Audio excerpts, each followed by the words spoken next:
안녕하셨습니까? 예, 오늘도 시가서 중에서 이제 집회서와 지혜서를 오늘 보도록 하겠습니다. 집회서는 이제 분량이 많습니다만은 종류별로 이렇게 간단하게 보고 이 지혜서를 좀 더 자세하게 보도록 하겠습니다. 자, 집회서는 제2경전에 속하고 그래서 개신교 성경에는 없죠.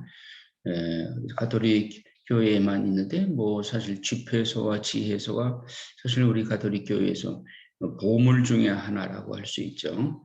초대교회에서 세례를 준비하는 예비자들에게 공식적으로 사용한 책이라서 교회의 책이라는 뜻으로 이 이름을 붙이게 되었습니다.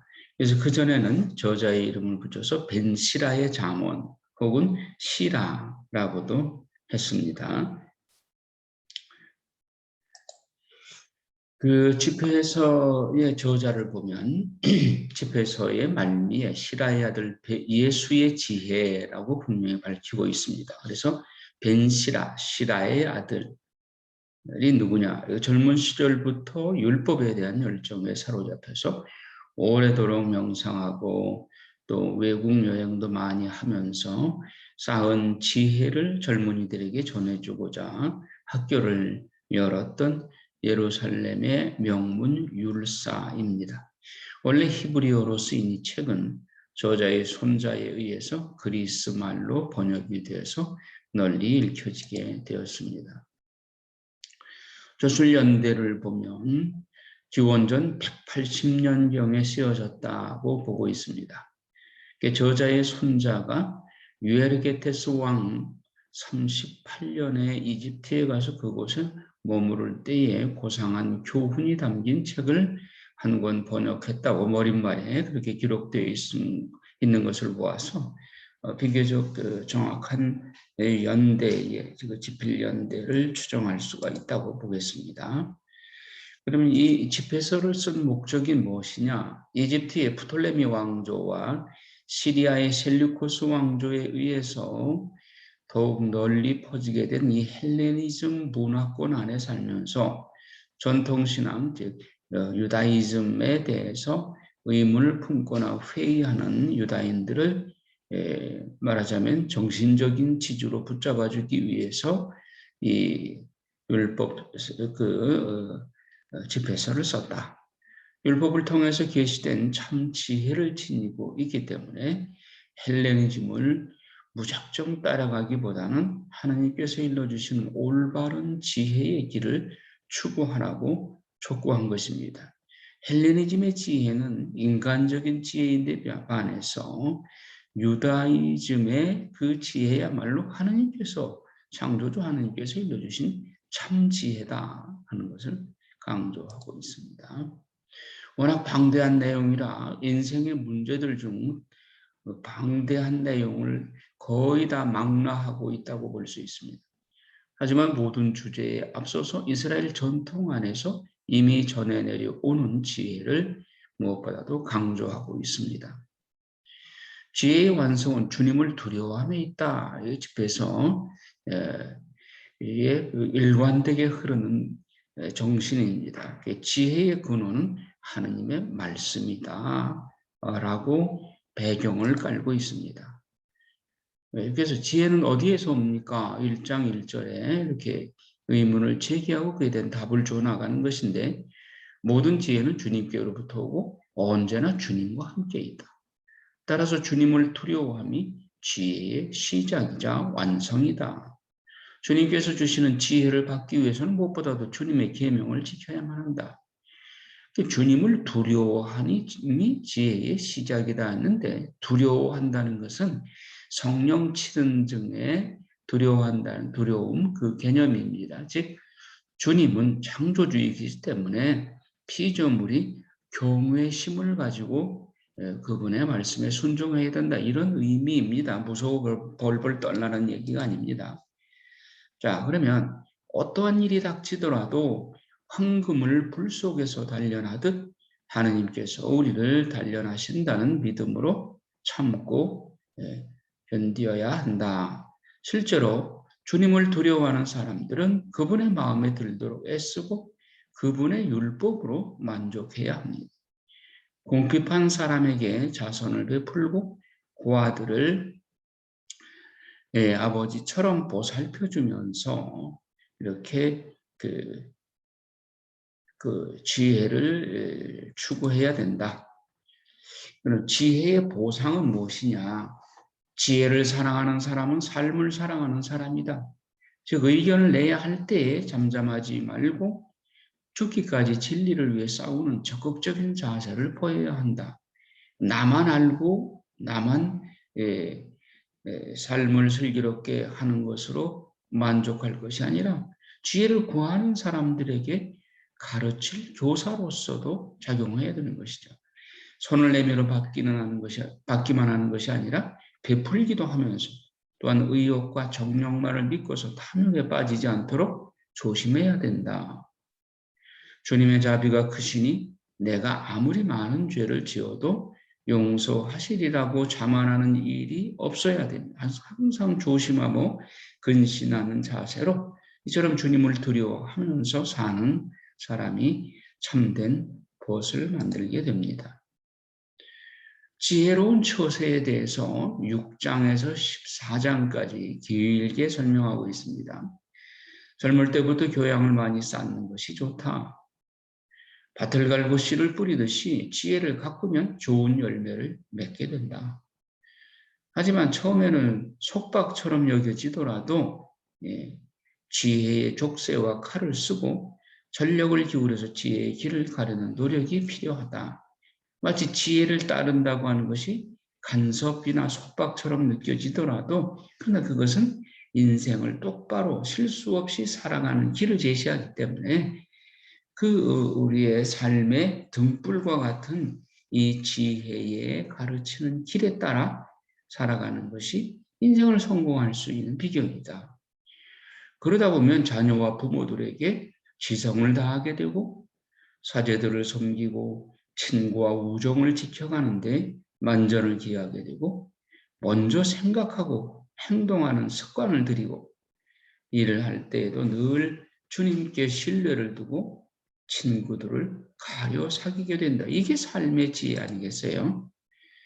자, 그러면 참 지혜와 거짓 지혜에 대해서 14장에서 또 23장까지 길게 설명하고 있습니다. 그 참지혜란 무엇이냐? 그리고 참지혜를 가장한 거짓지혜는 무엇이냐? 이것입니다.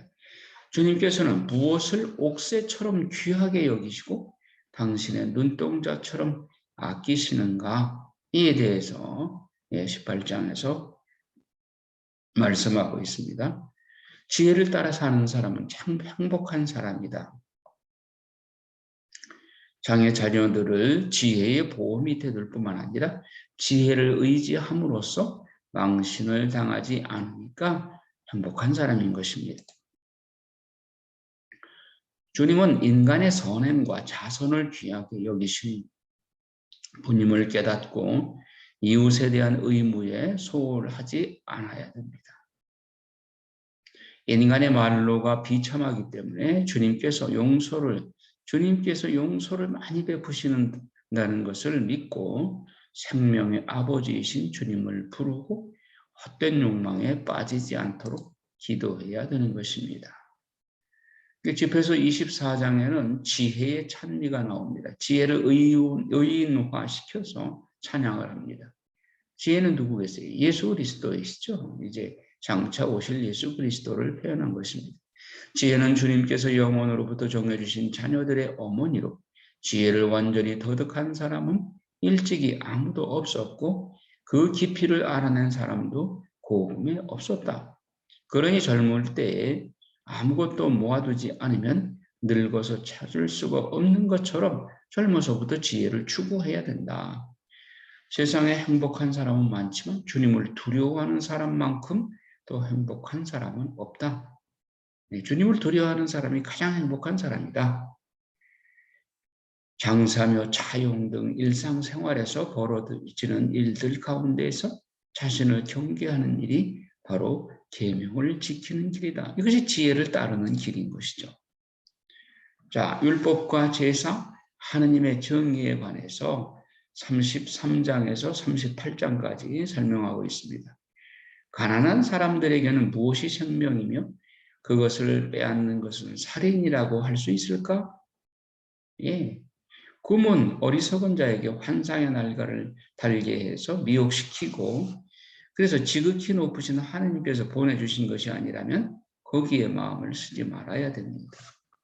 예. 하느님께서 보내주시는 지혜를 따라 사는 삶이 행복한 삶이다 말이죠.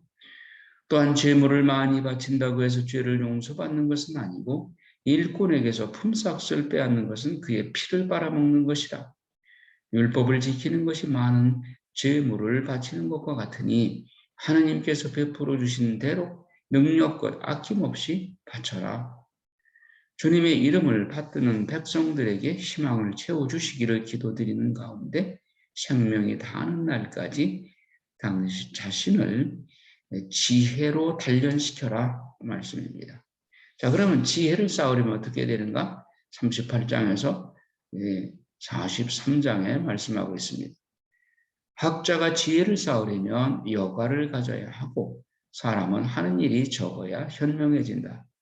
그냥 일에 너무 치이게 되면 지혜롭지 못한 행동을 할 수가 있다.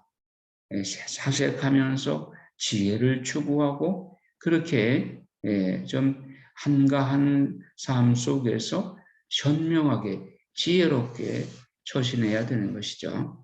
온 정력과 정신을 기울여 율법을 연구하는 사람은 지극히 높으신 분께 온 마음을 바치는 사람으로 깨우침의 영감을 충만히 받는다. 지혜를 추구하는 그리고 연구하는 그런 사람이 지혜로 충만하게 되는 것이죠. 창조주 하느님을 찬미하면서 나타나는 하느님의 영광을 노래 불러라. 그래서 역사적인 인물에게서 나타난 하느님의 영광 집에서 44장에서 51장 마지막 장까지 말씀하고 있습니다. 주님을 기쁘게 해드리고 하늘로 불러 올려가서 후대를 위하여 회개의 모범이 된 사람은 누구인가? 왕권을 가진 사람도 있었고 슬기로운 사람도 있었고 하느님의 말씀을 받아 전하는 예언자도 있었다면서 온 회중이 그들의 지혜를 칭송할 것이라고 밝히는 가운데 구약에 나오는 인물들 에녹, 노아, 다윗, 솔로몬 등 구체적인 인물을 들어서 이들이 지혜를 찾았고 지혜를 삶으로 살아낸 사람들이다. 그래서 하느님께 영광을 드린 인물들이다라고 말씀을 마치고 있습니다. 그래서 끝으로 지혜를 추구하면서 살아왔던 자신의 삶에 대해서 하느님께 감사의 노래를 바치고 있습니다. 자, 이렇게 집회에서는 이제 간단하게 보고, 다음에 이제 지혜서로 넘어가는데, 지혜서는 훨씬 더 우리에게 더 와닿는 내용이 많습니다. 자, 팔레스티나 외부에서 처음부터 그리스 말로 기록됐기 때문에 히브리어 성경에는 받아들여지지를 않았었는데, 그리스도인들은 솔로몬의 지혜라고 불리는 이 책을 팔레스티나 외부에 살던 디아스포라 유다인들과 함께 정경으로 후대에 받아들이게 됩니다. 지혜서의 저자와 저술 연대 및 저술 목적에 대해서 살펴보면 지혜서의 저자 역시 전통적으로 솔로몬인 것으로 전해져 오고 있는데, 그러나 실상은 그리스어를 무척 능숙하게 구사할 줄 알면서도 이스라엘의 종교 전통에 충실했던 이집트 알렉산드리아 출신 유다인이었을 것으로 추정합니다. 그러니까 솔로몬에 대해서 잘 알고 솔로몬의 그 지혜를 잘 알고 있는 그리스 말에 능숙한 사람이 지혜서를 먼저 헬라어로 짓고 그리스 말로 나중에 이것이 또 히브리어로 번역이 되었다고 보는 것이죠. 그래서 그가 정확하게 누구였는지는 알 수 없지만 로마가 이집트를 점령할 무렵인 기원전 30년 전후에 솔로몬의 이름을 빌려서 이 책을 조술했을 것이다. 사실 당시에 상당히 많은 수의 유다인들이 학문과 문화의 중심지였던 알렉산드리아의 자리를 잡고 살고 있었습니다. 그러니까 알렉산드리아에 살면서 솔로몬의 지혜를 잘 알고 있는 사람이 그 알렉산드리아에서는 이제 헬라어를 쓰니까 헬라어에 능숙한 그 사람이 헬라어로 써서 솔로몬의 이름으로 발표를 한 것이죠. 자, 이들은 자신의 자녀가 다양하고 매혹적인 헬레니즘 사상과 문화에 빠져들지 않고 자신들의 고유한 전통과 사상, 히브리 사상, 특별히 유다교 신앙과 지혜를 계속해서 지켜나가기를 바랐습니다. 아마도 이러한 바람이 지혜서가 조설된 결정적인 동기를 마련했을 것입니다. 그러니까 헬라 문화권에 속해 있는 알렉산드리아에 살고 있는 유다인들이 어느덧 헬라 문화에 젖어서 히브리의 자기들의 고유한 전통과 사상을 잊어버리기 쉬우니까 그들에게 다시금 경각심을 불러일으키고 우리 민족, 즉 히브리 민족의 고유한 하느님의 지혜가 있다. 자, 이거를 배우고 이 지혜로 살아가도록 노력해라. 전통 문화와 사상을 다시 한번 고취시키는 그런 일종의 의도하에 이 지혜서를 썼다고 봅니다.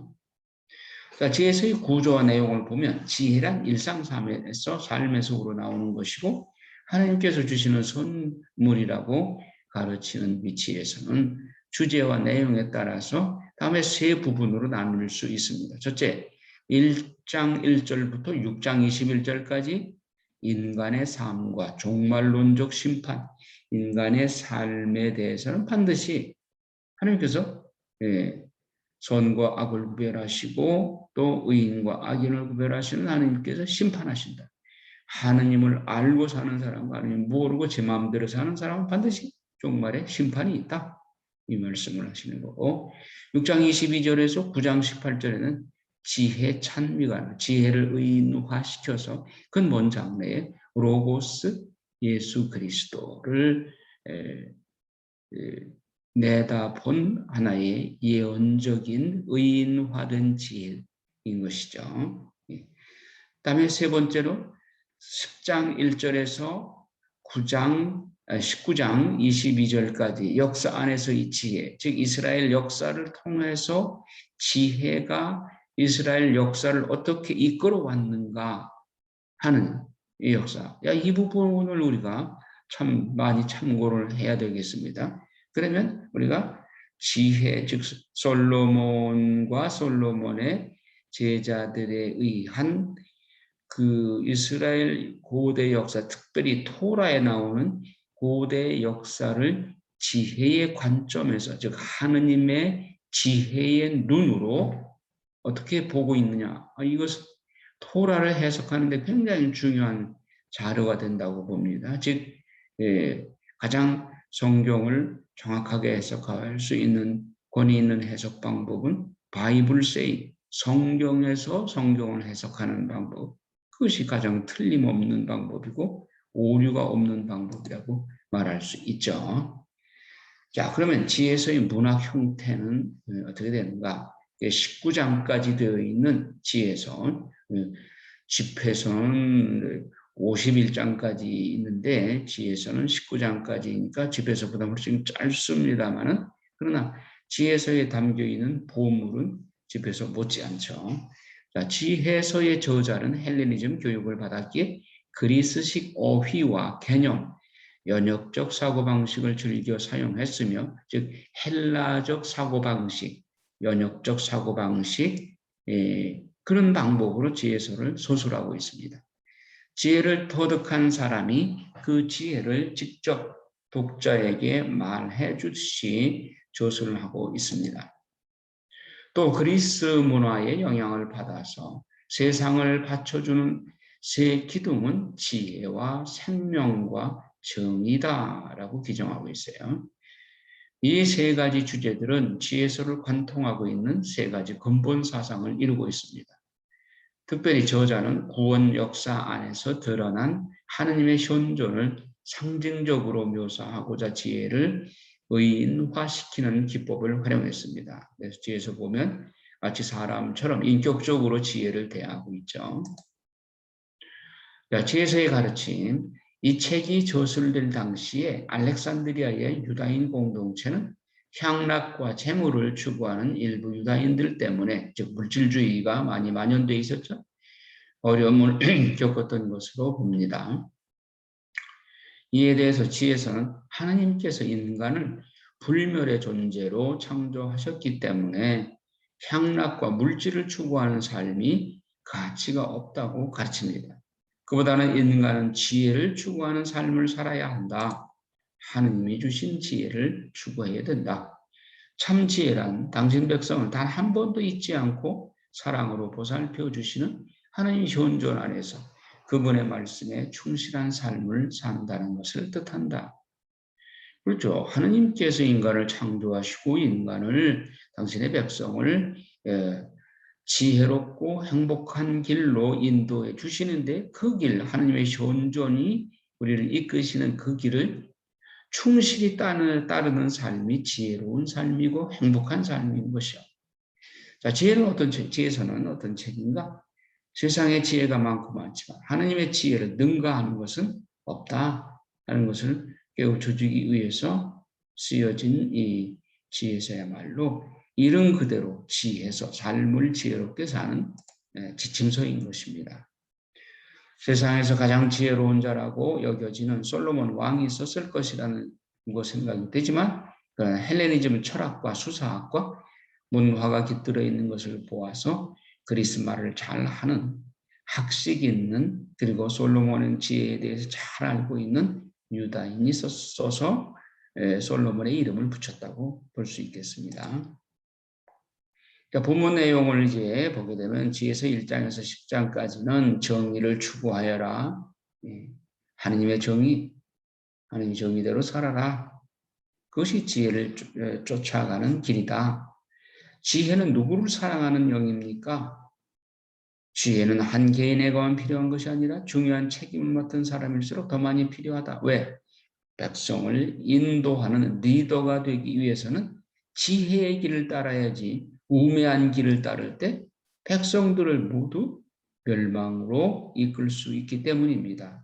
그래서 지도자에게 필요한 지혜에 대해서 말씀을 많이 하고 있죠. 그래서 지혜서는 첫머리부터 지상의 통치자들이여 정의를 사랑하여라, 즉 하느님의 정의를 사랑하여라 라고 힘있게 선포하고 있습니다.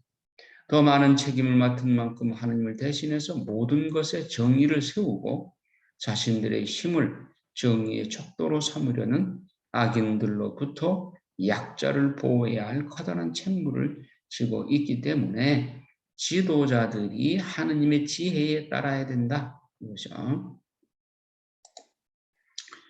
어느 곳이든 악인과 의인이 섞여 살기 마련이지만 지혜는 죄로 물든 사람들 안에는 깃들이지 않는다. 하느님을 찾는 사람에게 하느님의 지혜가 있기 마련이죠. 주님의 성령은 온 세상에 충만하시며 모든 것을 포괄하시는 분이시기에 불의를 짓거리는 자는 반드시 탄론하게 되고 그에 따라 정의의 심판을 면할 길이 없다.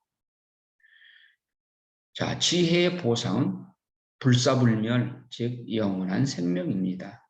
거룩한 사람이 되기 위해서는 어떻게 해야 하나? 누구나 일생에 한 번 죽기는 마찬가지이지만 의인으로 살았느냐 악인으로 살았느냐에 따라서 아주 다른 길이 예비되어 있다. 즉 하나는 의인의 길로 살은 사람은 영원한 생명으로 들어갈 것이고 악인의 길을 따라 산 사람은 멸망의 길로 빠지게 될 것이다 하는 것이죠. 자, 의인들의 영혼은 하느님 손에 있어 아무런 고통도 받지 않지만, 이거 너무나 유명한 기절이죠. 우리가 9월 순교자 성월에 순교자들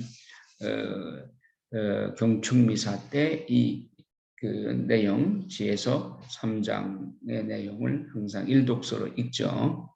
악인들은 자신들의 죄가 심판대 앞에서 낱낱이 세워질 때에 몸둘 바를 모르고 당황하게 될 것이다.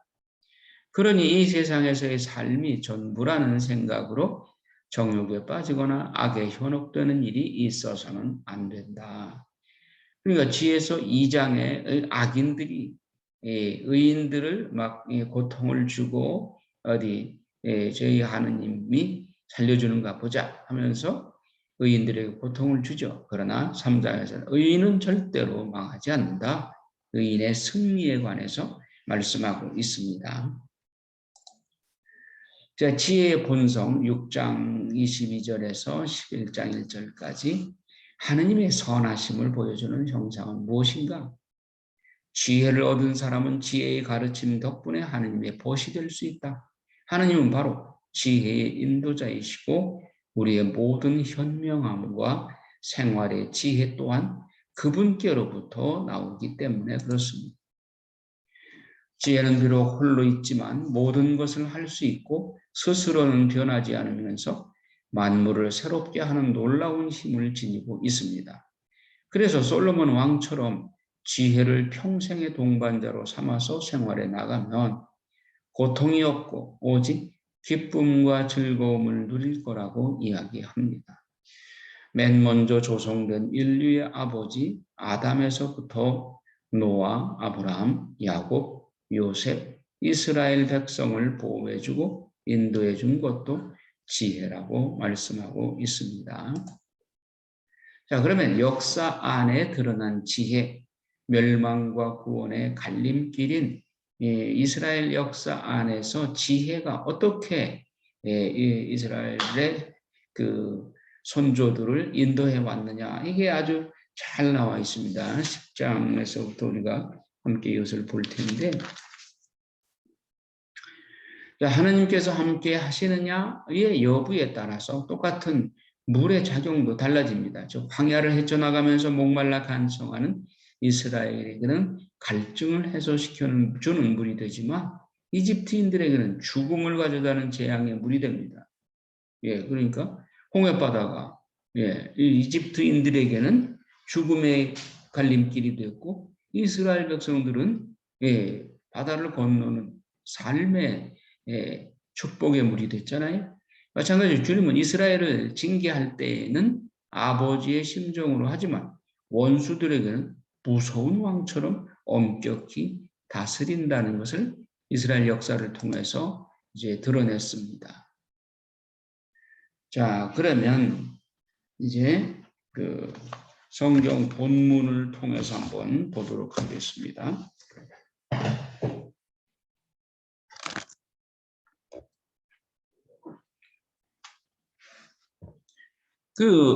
지혜서 10장을 보면 선조들을 이끌어준 지혜. 그래서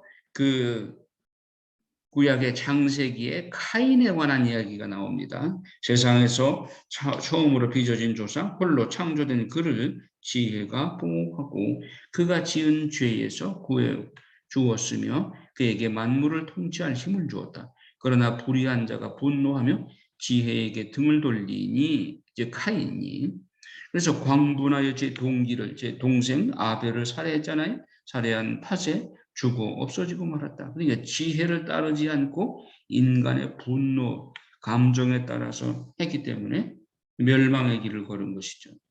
그 다음에 또 노아 이야기가 나옵니다. 그 사람 때문에 세상이 홍수에 잠기자 지혜는 한 의인을 변변치 않은 나무 조각에 실어서 이끈 끝에 세상을 다시 구하였다. 노아 방주를 말씀하고 있죠. 그 다음에 또 아브라함의 창세기 12장 믿음의 조상인 아브라함에 관해서 말씀합니다. 악을 저지르기로 합심한 민족들이 혼란에 빠졌을 때 지혜는 한 의인을 가려내. 이건 이제 혼란에 빠졌다고 하는 것은 창세기 11장의 바벨탑 사건이죠. 그것을 상기시키는 겁니다. 지혜는 한 의인을 가려내 아브라함을 선택해서 하나님 앞에 흠이 없도록 지켜주고 자식에 대한 애정을 이기도록 강하게 만들어줬다. 요거는 창세기 22장에 아브라함 마음속에 100살에 얻은 아들 이삭이 어쩌면 하느님 자리에 있는 것을 보고 하나님께서 그 하느님 자리에 있는 아벨을 모리아 산에 가서 제물로 바쳐라. 그 자리는 내 자리다. 하느님 자리다. 그래서 아브라함이 모리아 산에 가서 아들 이삭을 꽁꽁 묶어서 제물로 번제물로 바치려고 하는 순간 하나님께서는 천사를 통해서 아브라함아 손대지 마라. 내 마음의 제사를 받았다. 내 마음 속에 하느님 자리에 있던 아벨을 네가 바쳤으니 이제는 내 자리를 내가 차지하게 되었으니 이삭을 건드리지 마라. 그래서 이삭을 통해서 하늘의 별처럼 바닷가의 모래알처럼 자식이 번성하리라는 하나님의 약속을 실현시켜 주시죠. 자식에 대한 애정을 이기도록 그렇게 훈련시킨 것을. 그러니까 모리아 산에서 창세기 22장에서 아브라함에게 아들 이삭을 번제물로 바치라고 명령하셨던 것은 바로 아브라함 마음속에 하나님 자리에 있던 이삭을 제물로 바쳐서 그 마음의 제사를 바치게 되면 원래 약속하신 대로 그 이삭을 통해서 자손 번성의 축복을 해주시는 것이죠. 자, 그다음에 이제 롯 이야기가 나오는 소돔성 멸망의 원인.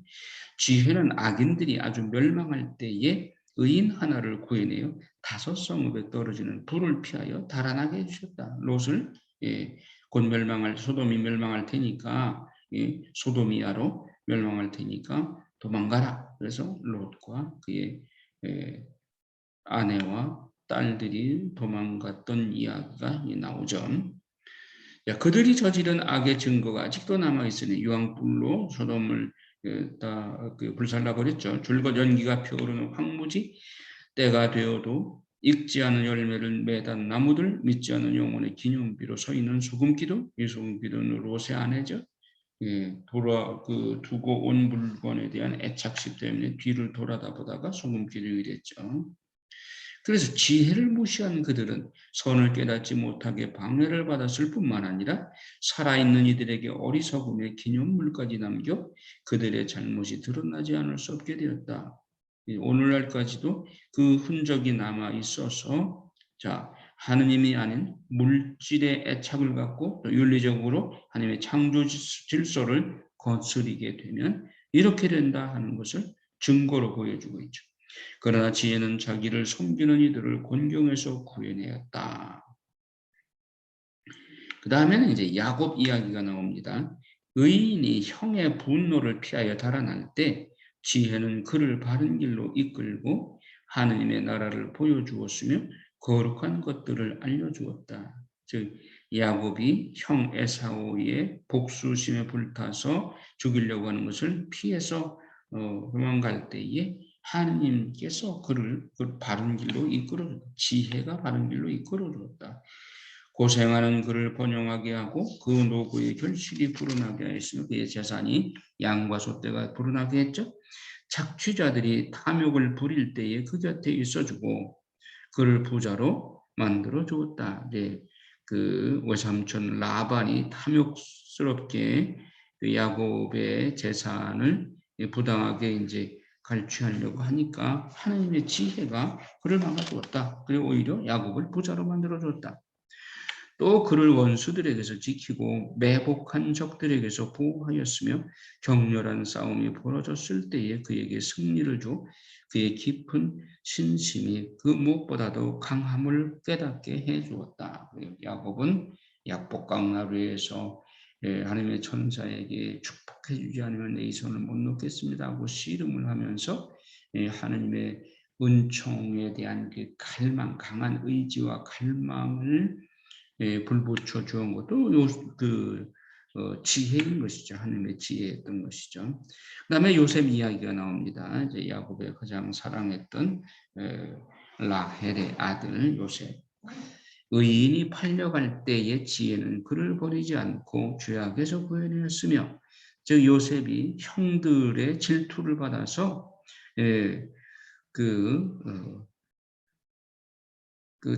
대상들에 팔려서 파라오에게 팔려갈 때에도 하느님의 지혜가 그를 버리지 않고 따라가셨다. 그래서 죄악에서 구해냈고 또 그와 함께 구덩 위로 내려가고 사슬에 묶였을 때에 그를 쳐버리지 않았다. 감옥에 갇히기까지 했죠. 감옥에서도 하느님의 지혜가 눈동자처럼 그를 지켜주었죠.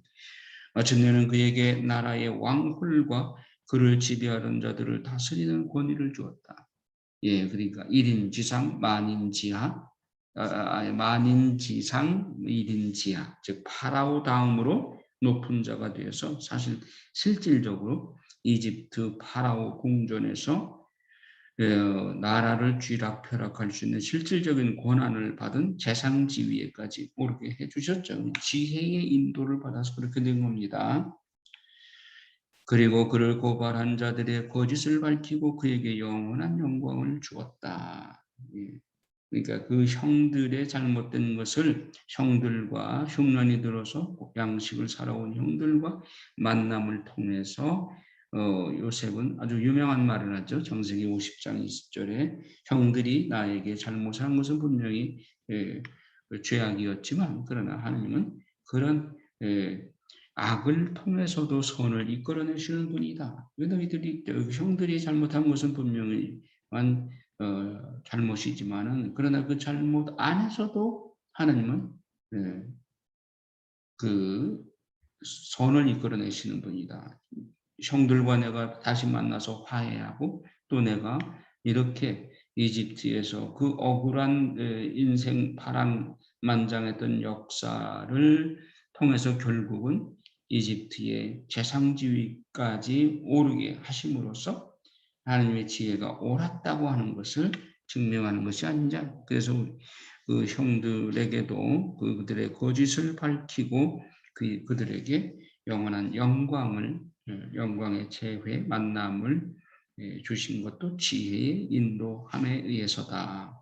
자, 그다음에 이제 모세 이야기가 나옵니다. 이제 모세 오경에 나오는 이스라엘 역사의 중요한 사건들을 지혜의 관점에서 설명하고 있습니다. 자, 이스라엘을 이집트에서 구해낸 지혜, 거룩한 백성 흠없는 종족을 지혜는 압박자들의 나라에서 구해내었다. 지혜는 주님을 섬기는 종의 영혼 안으로 들어가서 기적과 표징들을 일으키며 무서운 임금들과 맞섰다. 모세가 10가지 재앙을 통해서 파라오의 당대의 세계의 제1의 1인자 실력 있고 권능과 세상 권세를 쥐고 있는 파라오 앞에서 모세는 하느님의 힘이 함께하는 지팡이 하나 가지고 가서 10가지 재앙을 하잖아요. 그래서 그 무서운 임금과 맞섰죠. 거룩한 이들에게 그 노고에 맞는 상급을 주고 그들을 놀라운 길로 이끌었다. 낮에는 그들에게 그늘이 되어주고 밤에는 별빛이 되어주었다. 구름 기둥, 불 기둥으로 이스라엘 백성을 인도하는 것이죠. 파라오의 손아귀에서 벗어나도록 또 그들을 홍해 너머로 데려가고 깊은 물을 가로질러 인도하였다. 그들의 원수들을 물로 뒤덮었다가 깊은 바다 밑바닥에서 위로 내던져 버렸다. 이스라엘 백성들이 홍해바다를 건너가도록 기다렸다가 그들을 잡으려고 추적해오는 이집트의 파라오 군대 기병들이 바닷속에 다 들어와 있을 때 물을 합쳐버려서 그들을 수장시켜버리고 이스라엘은 건너게 했다. 그리하여 의인들이 악인들에게서 전리품을 거두고 나서 주님 당신의 거룩한 이름을 찬송하고 자기들을 지켜주신 당신의 손을 한 마음으로 찬양하였습니다. 지혜가 말 못하는 이들의 입을 열어주고 아기들의 혀가 똑똑히 말하게 해준 것입니다. 그리고 광야에서 이스라엘 백성들이 반항할 때에 지혜는 어떻게 했느냐? 지혜는 거룩한 예언자들을 통하여 그들이 하는 일을 성공으로 이끌었습니다. 그들은 사람이 살지 않는 광야를 건너 인적 없는 곳에 천막을 쳤습니다. 그들은 적들과 맞서고 원수들을 물리쳤습니다. 이 지혜의 인도에 따라서 목마른 그들이 당신께 간청하자 깎아지는 듯한 바위에서 물이 단단한 돌에서 목마름을 풀어주는 물이 나왔습니다. 물이 어떻게 바위에서 나올 수 있습니까? 그러나 하나님의 전능으로 불가능이 없는 것이죠. 바위에서 물이 나오도록 하나님께서 지혜를 통해서 가르쳐 주신 것이죠. 나일강의 물과 바위에서 나온 물, 이것을 대조하고 있습니다. 자, 이렇게 그들의 원수들에게는 징벌의 도구가 되었던 바로 그 물이 곤경에 빠진 이들에게는 득이 되었습니다. 생명의 물이 된 것이죠. 샘물처럼 끊임없이 흐르던 강물이 피와 뒤엉겨 더럽혀지니 아기들을 죽이라는 명령에 대한 벌이었습니다. 파라오가 이스라엘 민족이 번성하는 것을 보고 히브리인들의 아기 남자아이들을 다 죽이라고 명령을 하니까 하나님께서 그에 대한 징벌로 나일강 그 강물이 나일강 사실이 이집트의 젖줄이죠. 생명과 같은 물이죠. 그 강물이 피 덩어리로 변하니까 마실 수가 없게 됐죠. 이것은 지혜를 거스리는 이집트인들에게 대한 하나님의 징벌인 것이죠.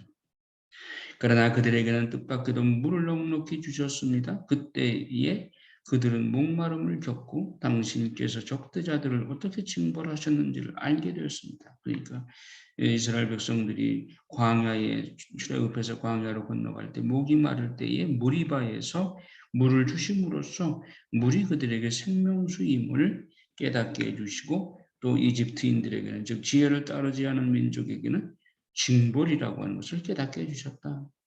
자비의 징계이기는 하지만 그들은 그 시련을 받으면서 진노의 심판을 받는 악인들이 얼마나 큰 고통을 겪었는지 깨달았습니다. 참 이것이 광야에서 이스라엘 백성들이 불평하면서도 깨달은 지혜인 것이죠. 이집트에게는 징벌이었는데 우리에게는 이것이 생명수가 되었구나. 하느님의 지혜에 따르면 이렇게 생명수가 되는 거구나. 그걸 깨달았죠. 당신께서는 자식들을 훈계하는 아버지처럼 그들을 시험하셨지만 저들은 사람을 단죄하는 엄격한 임금처럼 철저히 조사하셨습니다. 저들은 그들이 떠나고 없을 때에도 있을 때와 마찬가지로 괴로움을 겪었으니 지난 일들을 즉 이집트인들을 말하는 겁니다. 지난 일들을 생각하며 쏟아내는 탄식과 함께 이중의 슬픔이 휩싸였기 때문입니다. 저들은 바로 자기들이 받는 징벌로 그들이 득을 보았다는 것을 듣고 주님의 손길을 느꼈습니다. 그 이집트에서도 이스라엘 백성들은 하나님에서 선택된 민족으로 그들에게는 축복의 손이 따르고 우리에게는 재앙이 따르고 있구나. 하나님을 믿지 않으니까 하는 걸 깨달았겠죠. 또 오래전에 내버려진 그를 조롱하며 물리쳤지만 일이 일어난 다음에는 그에게 경탄하지 않을 수 없었습니다. 저들은 의인들과 다른 방식으로 목마름을 느꼈던 것입니다. 이집트인들에게 내린 하나님의 신중한 징벌, 여기 이제 10가지 재앙에 관해서 말씀하고 있죠. 하나님의 전능과 사랑, 당신께서는 언제든지 막강한 힘을 발휘하실 수 있습니다. 누가 당신 팔에 힘을 당해낼 수 있겠습니까? 온 세상도 당신 앞에서는 천칭의 조그마한 추 같고 이른 아침 땅에 떨어지는 이슬방울 같습니다. 그러니까 세상의 부귀영화와 권세도 하느님 앞에는 그저 아침 이슬방울에 불과하다 그것이죠. 12장에 보면 당신 불멸의 영이 만물 안에 들어 있습니다.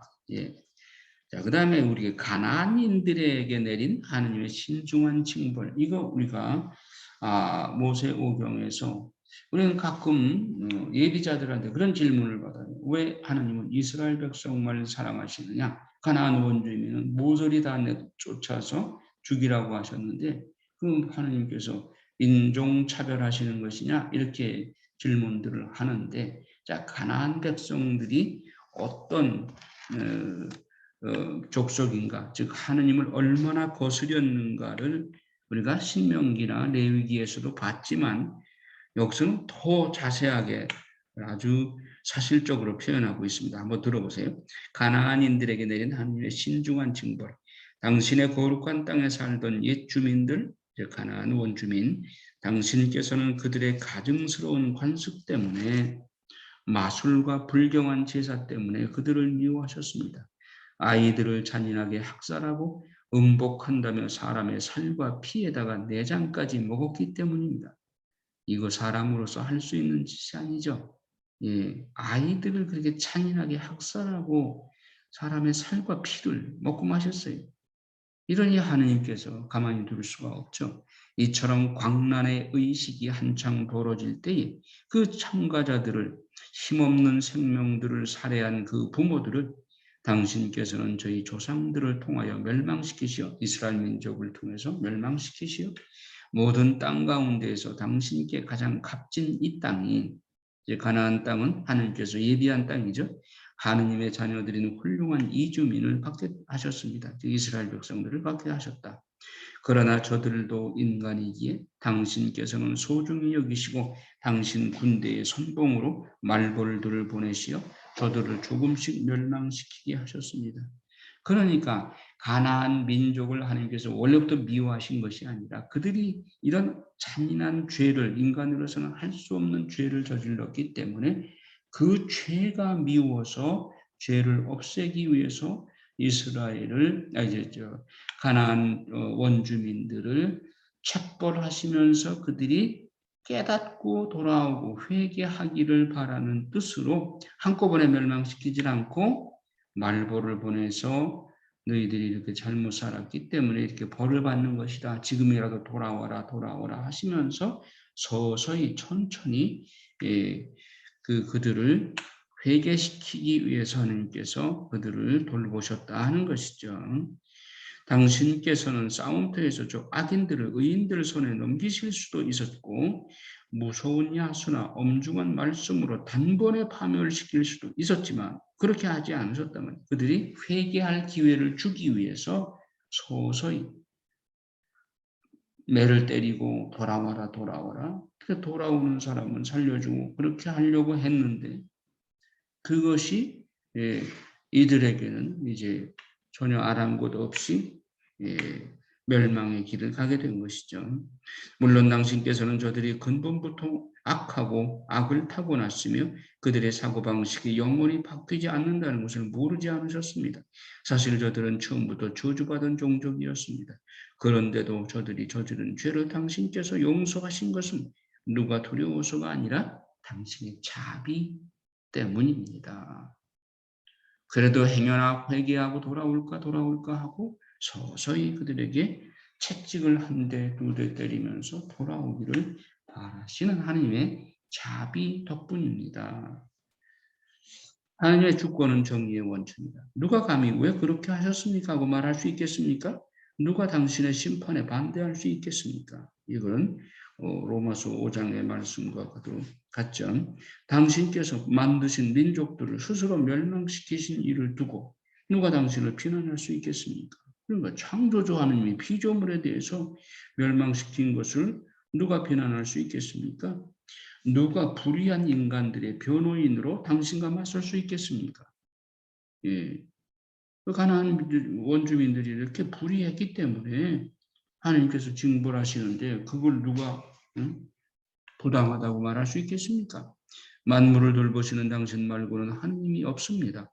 그러니 당신께서는 불의하게 심판하지 않으셨음을 증명하실 필요가 없습니다. 함에도 불구하고 창조주가 피조물에 내가 만든 물건 내가 마음대로 처리하는데 누가 거기 와서 너 당신은 왜 그렇게 하는 거요? 라고 말할 수 없다. 또 당신께서 징벌하신 자들을 두고 어떠한 임금이나 군주도 당신과 대결할 수 없습니다. 당신께서는 의로우신 분으로 만물을 의롭게 관리하시니 징벌을 받을 까닭이 없는 일을 단죄하는 것을 당신의 권능에 맞지 않는 일로 여기십니다. 당신의 힘이 정의의 원천입니다. 예. 하나님은 그래도 정의에 따라서 하시기 때문에 까닭 없이 남을 억울하게 징벌하시지 않는다. 당신께서는 만물을 다스리는 주권이 지니고 계시고 만물을 소중히 여기십니다. 정녕 당신의 완전한 권능이 불신을 받을 때에만 당신께서는 힘을 드러내시고 그것을 아는 이들에게는 오만한 자세를 질책하십니다. 교만한 영혼들은 그 교만을 때려서 겸손하게 만들죠. 당신께서는 힘의 주인이심으로 너그럽게 심판하시고 저희를 아주 관대하게 통솔하십니다. 당신께서는 무엇이든지 원하시는 때에 하실 능력이 있으십니다. 자, 하나님의 관대함의 교훈에 대해서 또 말씀합니다. 당신께서는 이렇게 하시오.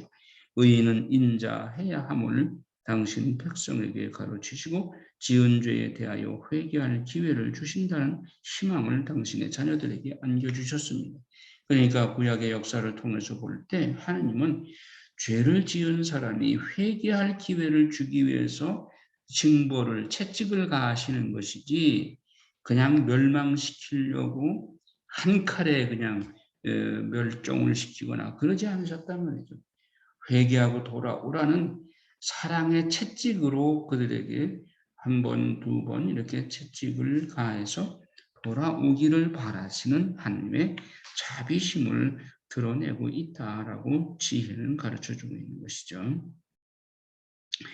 당신 자녀들의 원수들로서 주고 마땅한 자들에게까지 악에서 벗어날 시간과 기회를 베푸시며 그토록 주의와 배려를 다하여 처벌하셨다면 당신의 자녀들은 얼마나 신중하게 심판하셨겠습니까? 그 이방인들도 이렇게 신중하게 회개하기를 바라고 채찍을 단칼에 베질 않고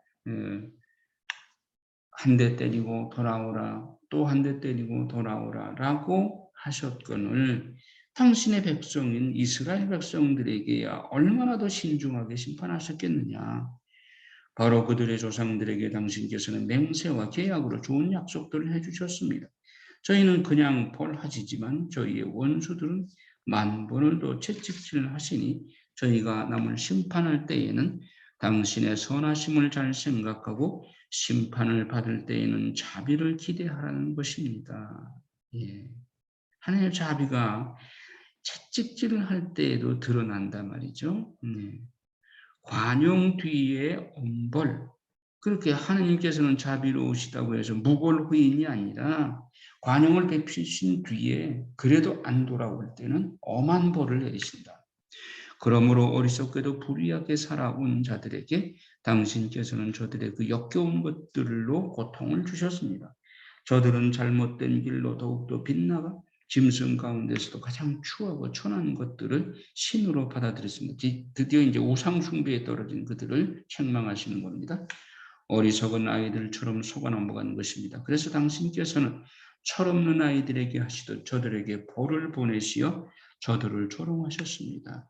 그렇게 부드러운 질타를 받고도 사실 뭐 벌을 쏘이게 함으로써 그냥 즉사하기보다는 고통을 좀 받고 좀 뉘우치고 돌아올까 해서 그런 벌칙을 내린 것인데 그렇게 부드러운 질타를 받고도 훈계로 삼지 않는 자들은 그에 합당한 하나님의 심판을 받을 것입니다. 고통을 당하고 자기들이 신으로 여겼던 바로 그것들로 징벌을 받자 그것들에게 화가 난 저들은 사실을 보고서야 자기들이 전에 알아보시기를 거부하던 그분께 하나님께서 참 하나님이심을 깨닫게 되었습니다. 그래야 저들은 가장 무거운 단죄를 받았습니다.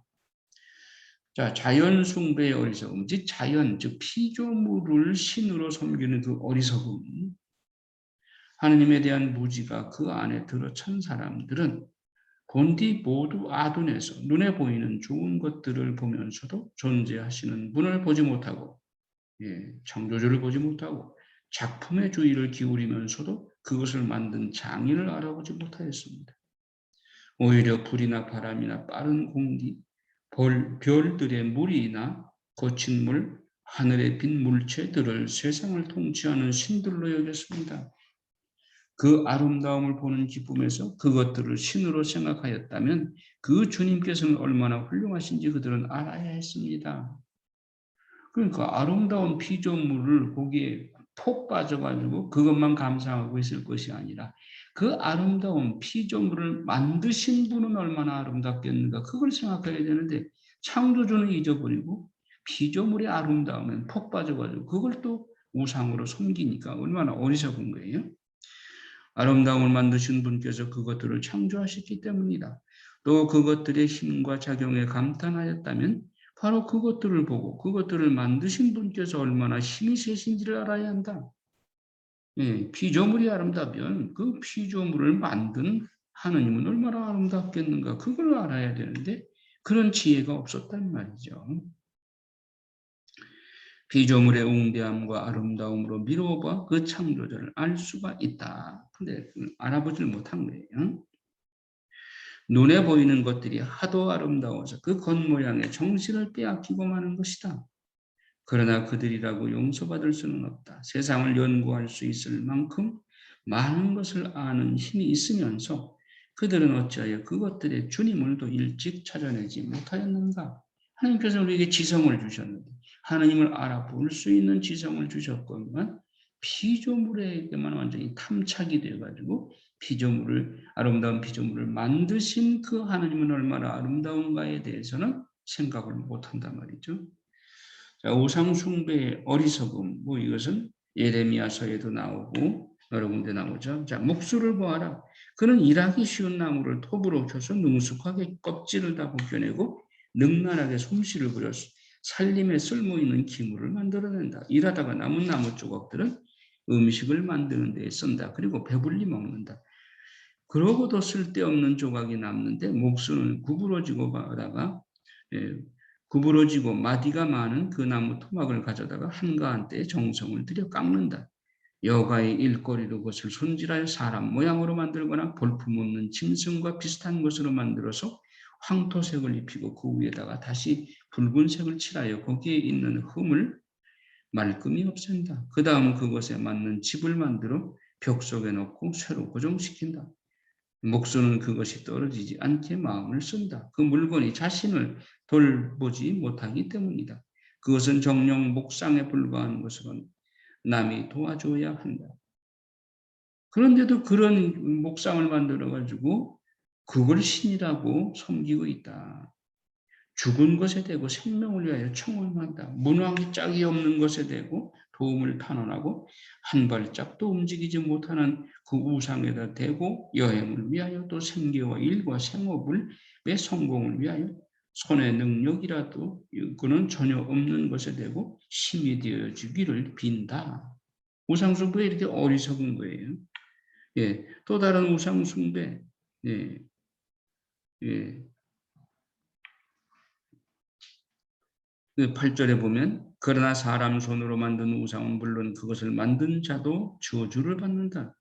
그는 그것을 제작하였기 때문이고 그 썩어 없어질 것은 신이라고 불렸기 때문이다. 하나님께서는 악인과 그의 악행이 똑같이 가증스러워 그 물건은 그것을 만든 자와 함께 징벌을 받을 것이다. 예.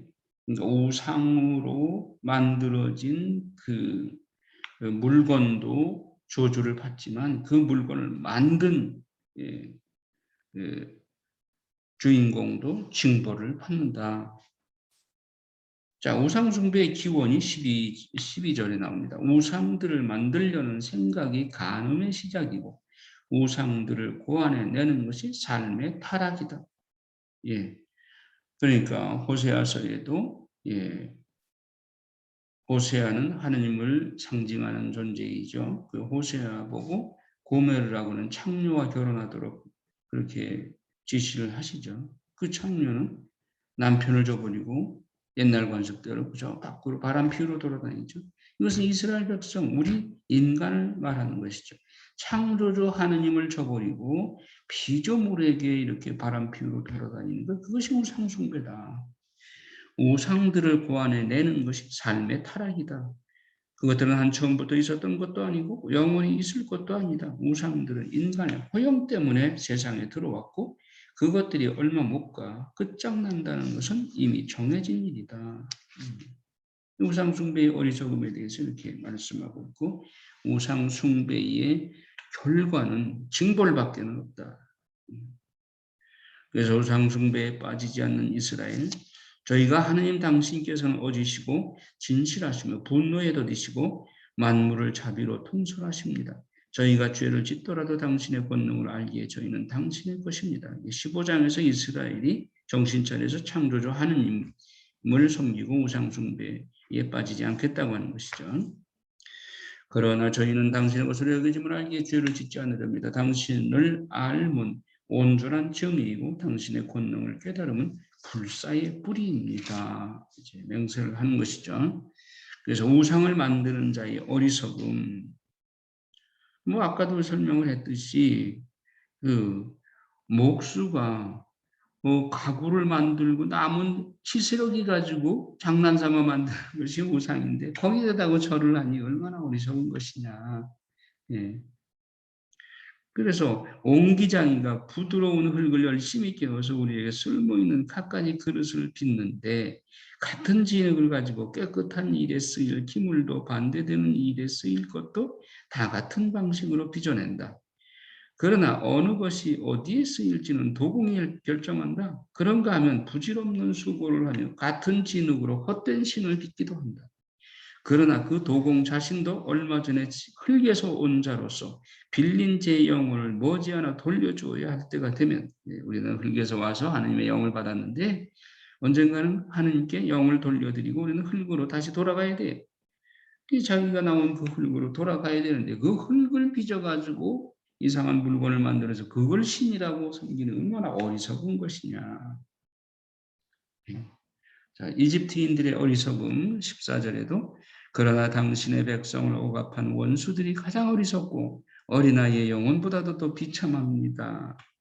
그들은 정말 우상을 섬기는데 인간보다도 훨씬 못한 동물들, 심지어는 그 열왕기에 나오죠. 어떤 왕이, 이스라엘 왕이 그 섬기는 우상 중에 똥파리, 그러니까 동물이나 곤충, 뭐 개구리, 예, 이런 그런 인간보다 더 못한 동물들의 상을 만들어 놓고 거기다가 절을 하고, 예, 그것이 우리를 구원해 줄 것이라고 하니 이집트인들의 우상은 더 어리석단 말이죠. 죽어야 할 인간이 사악한 손으로 만들 수 있는 것은 죽은 것뿐이다. 자기가 경배하는 것들보다 그 자신이 더 낫습니다. 그렇죠. 인간이 자기가 만들어 놓은 그 동물 우상보다 더 위대함에도 불구하고 그 동물 상에다가 절을 하고 있으니 인간이 얼마나 어리석은 것이냐.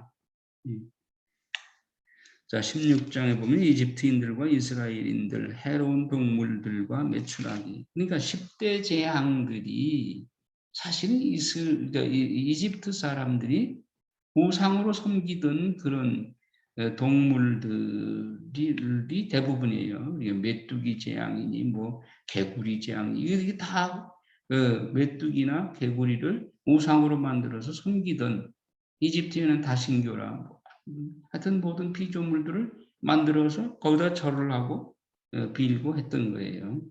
그러니까 그들이 믿던 우상들이 10대 재앙 중에 들어가잖아요. 그러니까 너희들이 믿던 그 우상이 다름 아니라 너희들을 해코지하는 것이다 하는 것을 이렇게 하나님께서 그 10대 재앙으로 그들이 만든 우상들로 치시죠. 우박, 해충, 구리뱀 이런 것들이 다 이집트의 우상들이었는데 그것들로 이집트를 치십니다. 예. 그래서 16장 26절부터 보면 그리하여 주님 당신께서 사랑하시는 자녀들이 사람을 먹여 살리는 것은 여러 가지 곡식이 아니라 당신을 믿는 이들을 돌보는 당신의 말씀임을 배우게 하셨습니다. 그 이스라엘 백성들에게 지혜를 주시어서 너희들을 먹여 살리는 것은 곡식이 아니라 하나님의 말씀이다. 불에도 없어지지 않던 그것이 잠깐 비치는 햇살에 따뜻해지자 그냥 녹아버리는 것은 당신께 감사하기 위하여 해 뜨기 전에 일어나야 하고 동틀녘에 당신께 기도해야 함을 알게 하시려는 것이었습니다. 만나가 내릴 때 만나를 이렇게 말씀한 것이죠. 고마움을 모르는 자의 희망은 겨울 서리처럼 녹아버리고 쓸데없는 물처럼 흘러가 버립니다. 이 만나를 두고 불평했던 이스라엘 백성들, 만나가 하나님의 은전이고 또 영원한 생명을 주시기 위한 하나님의 전표, 당신 말씀의 전표였음을 고마움을 모르고 불평한 자들은 그 벌로 광야에서 다 죽었죠. 자, 17장에 보면 암흑과 불기둥, 예. 이스라엘에는 하나님께서 불기둥으로, 예, 구름기둥으로 지켜주셨지만 이집트 사람들에게는 암흑이었죠. 암흑. 자, 18장에도 예, 마다들의 죽음과 광야에서의 죽음, 즉 10번째 재앙에서 하나님께서는 파라오의 그 완고한 마음을 9가지 재앙을 보면서도 손을 들지 않는 파라오에게 마지막 맞배를 치는 재앙을 내리시죠. 저들이 거룩한 이들의 아기들을 죽이려고 하였을 때 아이 하나만 버려졌다가 살아남았습니다. 모세가 그랬었죠. 그래서 당신께서는 저들을 벌하시려고 저들의 수많은 아이를 없애시고 맛배 재앙으로 10번째 재앙으로 파스카 때 저들까지도 다 함께 거센물로 파멸시키셨습니다. 홍해바다에 수장시켰죠. 그 밤이 저희 조상들에게는 벌써 예고되었으니 그들이 어떠한 맹세들을 믿어야 하는지 확실히 알고 용기를 가지게 하려는 것이었습니다. 예. 참 이 내용은 탈출기의 내용을 우리가 지혜의 관점에서 다시 한번 우리에게 성찬하고 음미할 수 있는 내용을 제공하기 때문에 여러분들 반드시 이 내용을 읽어보시고 탈출기의 그 내용을 지혜의 관점에서 이렇게 보고 있구나. 훨씬 더 풍요로운 탈출기 해석이 되겠습니다. 19장에 보면 두 민족이 바다에서 겪은 파멸과 구원, 이게 아주 결론적으로 이 내용이. 그러나 악인들에게는 무자비한 분노가 끝까지 덮쳤습니다. 저들이 앞으로 어떻게 할지 하느님께서 미리 아셨기 때문입니다. 저들이 당신의 백성에게 떠나라고 허락하여 저들로 내보내고 나서는 마음을 바꾸어 그들을 뒤쫓으리라는 것을 아셨던 것입니다.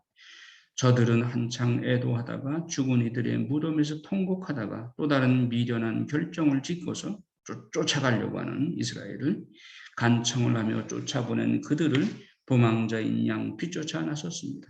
악인들에게 마땅한 숙명이 저들을 그 같은 극단으로 몰고 가면서 이미 일어난 일들을 잊어버리게 만들어 저들의 고통에 아직 남아있는 징벌을 마저 채우게 하였습니다. 그리하여 당신의 그 수장시켰죠. 그리하여 당신의 백성은 경이로운 여행길을 체험하는 동안 저들은 이상한 죽음을 맞게 하였습니다.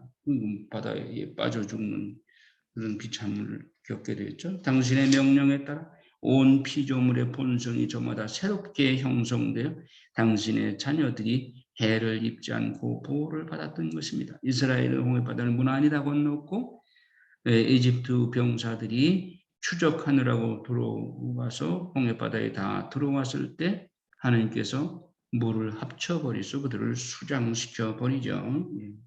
이렇게 해서 홍해바다가 이스라엘은 구원으로 넘어가는 패스오버가 됐고 이집트에는 물에 빠져 수장되는 죽음의 길이 됐던 것이죠. 지혜를 따르느냐? 자기 욕심대로 사느냐? 이것이 결국은 생명의 길과 죽음의 길로 이제 엇갈리게 되는 것이죠.